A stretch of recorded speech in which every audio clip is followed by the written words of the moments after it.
بارے میں اس سے سوال نہ کر لیا جائے۔ پہلا سوال اللہ پوچھیں گے عن عمرہ فیما افنا، کہ ہم نے تجھے عمر دی تھی، یہ بتا کہ تو نے اس عمر کو کہاں پر صرف کیا ہے، اس عمر کو کہاں لگایا۔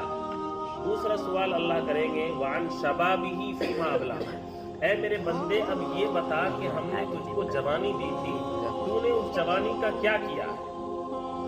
اور تیسرا سوال اللہ کریں گے وعن مالہ من این اکتسبہ وفیما انفقہ، کہ ہم نے تجھ کو مال دیا تھا، یہ بتاؤ کہ تم نے اس مال کو کہاں سے کمایا ہے، حلال طریقے سے کمایا ہے یا حرام طریقے سے کمایا ہے۔ اچھا اس کو حلال طریقے سے کما تو لیا ہے، لیکن اب یہ بتاؤ کہ اس کو خرچ کیسے کیا ہے، تم نے اس کو حلال طریقے پر خرچ کیا ہے یا حرام طریقے پر خرچ کیا ہے، اس کے بارے میں اللہ سوال کرے۔ اور چوتھا سوال ہوگا وعن علمہ ماذا عمل فیہ، کہ یہ بتاؤ کہ جس بات کا علم تمہیں ہو جایا کرتا تھا، تم نے اس بات پر کتنا عمل کیا ہے۔ تمہارے سامنے قرآن کی تفسیر موجود تھی، نبی کی حدیث موجود تھی، علماء اللہ کی اور دین کی باتیں تمہیں بتلاتے تھے، قرآن کا پیغام تم کو سناتے تھے، اللہ کے احکام تم کو بتلاتے تھے، یہ بتاؤ کہ تم نے اس پر کتنا عمل کیا۔